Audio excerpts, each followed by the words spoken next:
Mula kay Melvs Castle, duwag China, takot naman pala sa gera. Alam naman natin yan mga tol. Hindi sila interesado mga tol. Sa totoo lang hindi sila interesado sa gera. Interesado sila sa mga resources na nandirito sa West Philippine Sea. Interesado sila paunlarin ang ekonomiya nila, magpayaman at in terms of economic mga kapatid, sila yung maging pinakamayaman sa buong mundo. Yun ang trip nila, yun ang gusto nilang gawin.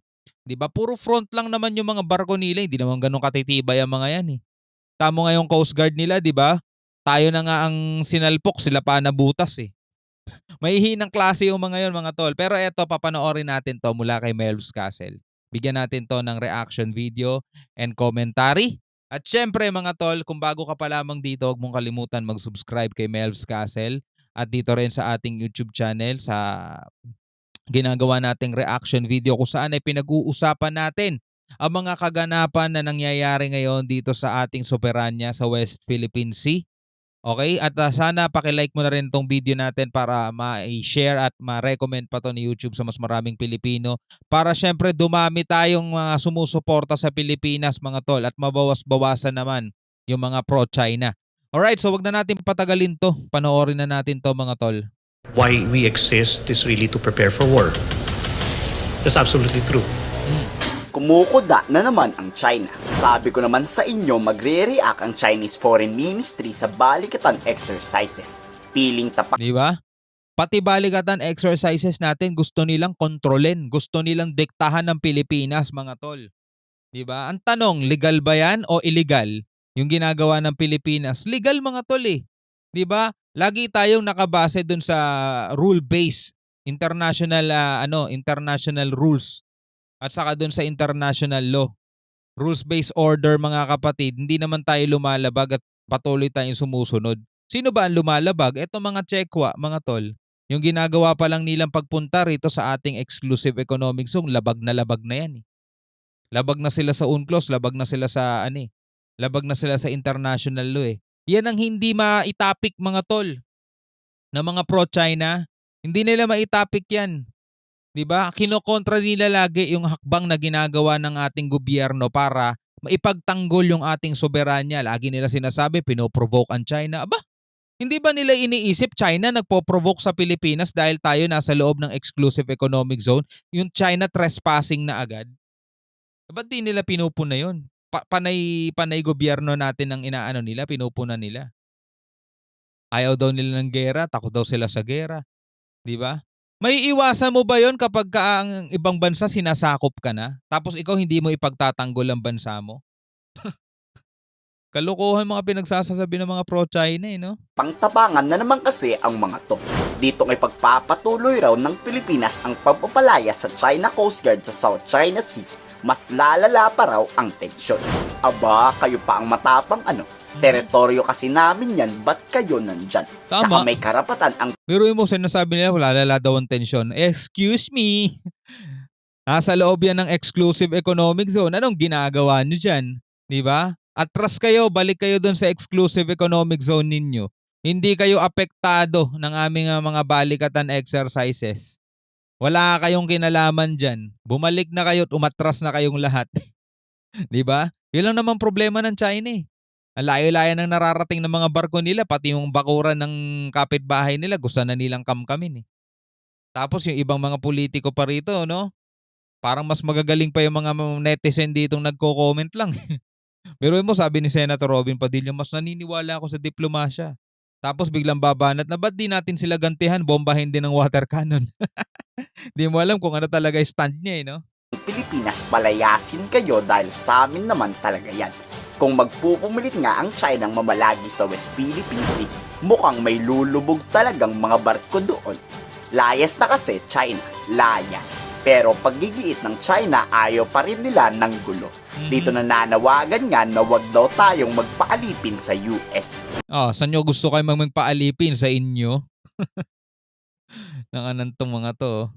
Ganun sila ganun sila magsalita mga tol. Kumbaga parang bini-brainwash ka niya, na sinasayko ka niya mga tol. Huwag kayong maging tuta ng US, huwag kayong magpaalipin sa US.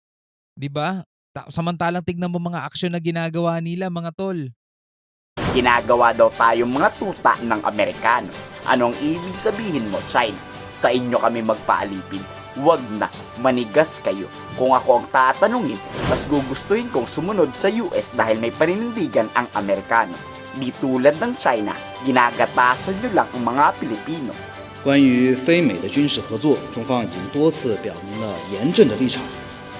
非方应该清醒地认识到，拉拢域外国家在南海炫耀武力、挑动对抗，只会加剧局势紧张，破坏地区稳定。试图引入外部力量。 Eto, sinupalpal na to ng DFA eh. Ang nagkokos ng tensions at saka ang nag-aalis ng kapayapaan dito sa West Philippine Sea, mga tol, is yung pagiging ganid ng China. Yung pagkamkam nila sa mga lugar na hindi naman kanila, yung pagtatayo nila ng mga isla, diba? At pagpapakalat nila ng mga barko at pangaharas nila sa mga mangingisdang Pinoy, pangbobomba nila ng water cannon. Sa tingin mo ba pakapayapaan ang mensahe ng mga ganong mga bagay? Hindi, di ba? Oh. Eto mga to, eng-eng na lang talaga, engot na lang talaga mga tol yung mga maniniwala sa mga pinagsasasabi nito. Kaya lahat ng pro-China sa Pilipinas, mga engot yang mga yan. Di ba? Sasabihin ng China ang pagdadala daw, ang paghahatid daw ng US dito sa West Philippine Sea sa mga balikatan exercises para magpakita mag-flex daw ng muscle o magpakita ng puwersa is magdudulot lang ng tension. Ang nagdudulot ng tension dito yung ginagagawa nila, mga tol. Wala nang iba. Hindi ata alam ng mga pro-China yan eh, 'di ba? Kasi ibang video mga ipinapapanood sa kanila eh. Puro paninira sa gobyerno mga napapanood nila mga video eh. Pero kung manonood sila ng mga tamang balita, yung mga ginagawa ng China water cannon, o unang-una, karapatan ba ng China na i-water cannon ang mga barko ng Pilipinas? Wala silang karapatan doon kasi unang-una wala na sila sa lugar nila. Lagpas-lagpas na sila sa boundary nila, nasa loob na sila ng EEZ ng Pilipinas eh. Oh, as ang Pilipinas wala bang karapatan ipagtanggol ang sarili nila pag may mga ganyang pumapasok sa ating bakuran tapos nagsisiga-sigaan? Ang Pilipinas wala bang karapatan ipagtanggol ang sarili nila? Ito ang perspective ng mga pro-China. Kapag ang Pilipinas, mga tol, binobomba ng water cannon sa loob ng ating exclusive economic zone, may karapatan ng China gawin yun dahil may claim sila. Ine-exercise lang daw ng China ang kanilang sovereign rights. Ganon ang pagtatanggol ng mga pro-China. Ganon ang pagtatanggol nila Laurel. Diba? Pero ang China, ang Pilipinas, mga kapatid, hindi man gumagante hindi tayo gumagante. Pero magkakaroon lang tayo ng balikatan exercises. Provokasyon na agad ang tingin nila doon, mga tol. 'Di ba? Provokasyon na agad. Wala ba tayong karapatang maghanda't ipagtanggol ang sarili natin? Wala ba tayong karapatan magpalakas para ipagtanggol ang ating sarili at para ipagtanggol ang ating soberanya? Ang perspective doon ng mga pro-China, wala. Ang Pilipinas, sumunod na lang kayo sa gusto ng China para payapa. O 'di ba? Kung sino ba namang engot ang maniniwala sa mga ganong pahayag? 力量来维护所谓的自身安全，只会导致自身更大的不安全，甚至沦为别人的棋子。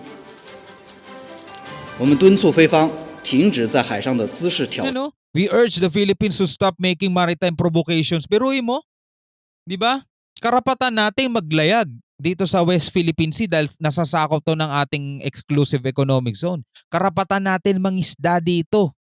Haharangin tayo, bubuntutan tayo, wawater cannon tayo, tapos tayo pa yung nagpo-provoke sa kanila, mga tol. Kung maniniwalaan mo sinasabi nitong singkit na to at maniniwala ka sa sinasabi nila Roque, napakalaking engot mo. 挑衅，敦促有关域外国家停止在南海挑动对抗。 Kung hindi tayo maghahanda sa gyera, talagang magiging alipin tayo ng mga Chinese. Tama. Diyan nakatutok ang Balikatan Exercises 2024. Para sa gyera talaga to. Alam nyo, Di ba? Ang Amerika, minsan na rin tayong sinakop niyan. Kaya nga lumalaban dati sila Antonio Luna di ba? Lumalaban nga sila eh.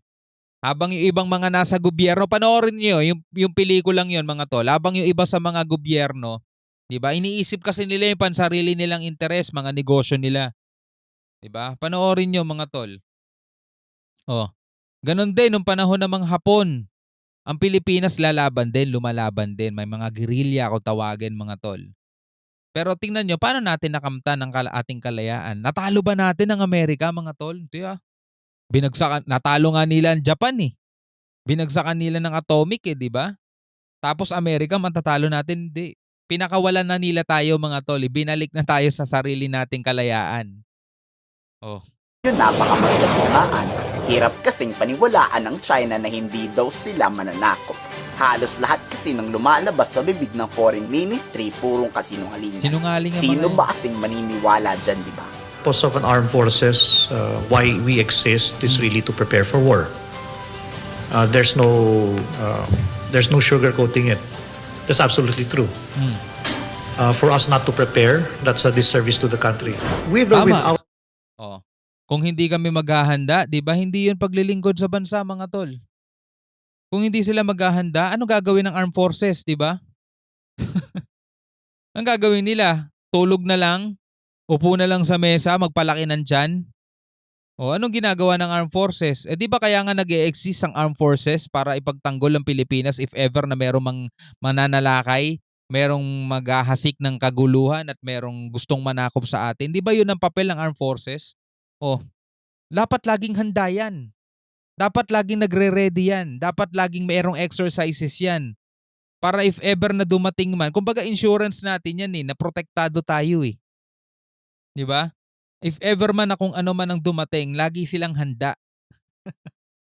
China, let's say for example in a parallel universe, China did not exist, we would still be doing these exercises. Oh, ibig sabihin, mga kapatid, no, ang ginagawa ng AFP ay tungkulin talaga nila with or without China. Gagawin nila yan kasi lagi nga sila dapat handa. At wala ka makikitang bansa, mga tol, na walang sundalo. 'Di ba? Maliban na lang dati sa Japan, talagang as in pang self-defense lang sila. Pero lahat ng mga bansa, mga tol, may sundalo. So ibig sabihin ba lahat sila naghahanda sa gera? 'Di ba? Hindi naman ganoon, mga tol eh. Lahat ba sila sasabak na sa gera? 'Di ba lahat sila naghahanda lang if ever na meron silang pamprotekta? Maraming bansa nga ang sasali, hindi lang Amerika, kundi may Japan, Australia at France. Just in case na wag naman sanang magkadigmaan talaga, alam ng bawat isa ang pagkakakilanlan. Alam ang bawat galaw laban sa kalaban. Alam kung paano aatakihin ng sabay ang China. Este kalaban pala na magbabalak sakupin ang West Philippine Sea. So para po sa Armed Forces of the Philippines, this is a very good move in the right direction for us to increase po yung our learning curve, no? Nakikita kasi natin with these exercises, paano we can interoperate and integrate our systems with other like-minded nations in the event of any eventuality, sir, no? Not just for the defense side of things, but also in terms of HADR. So, Nakatuon ang lahat ng pagsasanay sa West Philippine Sea at sa Batanes, ang dulong isla ng Pilipinas na malapit sa Taiwan. Pinaghihinalaan kasing dyan unang aatake ang China pag nagkaroon ng malaking gulo. And while we're doing that, the locations po ng West Philippine Sea, Batanes, they are actually areas that provide us the best type of training opportunity, the best environment that comes close to operational level. Pinili talaga namin yung mga areas na yan. Hindi for our dahil sa training. malapit sa Taiwan. Batanes ang pinag-uusapan. Yeah, the location that we have chosen, once again, have also direct bearing on how we intend to operate, how we intend to defend the country. Aba, mukhang dapat na nating paghandaan tong mga Pilipino. Pero syempre, ipanalangin pa rin nating hindi magkaroon ng mga gulo dahil mga inosente talaga ang madadamay Tama. dito. Pero kayo, nakahanda ba kayo kung sakaling may sumiklab? Ikomento sa baba ang inyong saloobin. Alright, mga kapatid, bilang isang Pilipino, ano ang masasabi mo dito sa videong napanood natin? Ano ang masasabi mo rito, mga tol? Pwede kang magbigay ng komento sa ibaba at saloobin mo na rin, syempre. Ano man ang iyong saloobin, pwede mong ikomento yan sa ibaba, mga tol. Basta make sure na ikaw ay isang pro-Filipino, pro-Philippines, na at hindi ka pro-China. Alright? So hanggang sa muli, mga kapatid, ako nga pala si Shobal D. Peace out.